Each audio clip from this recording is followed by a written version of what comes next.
Hi guys, तर कसे आहात तुम्ही? हा माझा फर्स्ट मिनी ब्लॉग आहे. तर आम्ही असं डिसाईड केले की आपण दरवेळेस बाहेर जातो, तर यावेळेस आपण 31ची पार्टी घरीच करूया.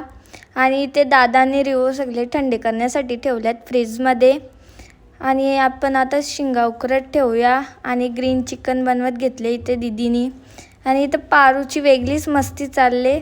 आम्ही करतो अशी कधी कधी मस्ती, टाईमपास. आणि ते दादाने सगळे चिकन म्हणजे भुजण्यासाठी बनवत घेतले. त्यात सगळे सामान टाकत घेतले.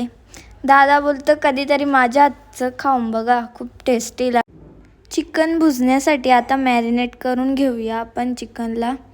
आणि हा आमचा बाबू आहे. आणि इथे बघा सगळी साफसफाई चालले. आम्ही व्हिडिओ शूट करत होतो म्हणून ही घाण झाली इथे. ते आता साफ करत घेतले. तर इथे आमची दोघींची अशीच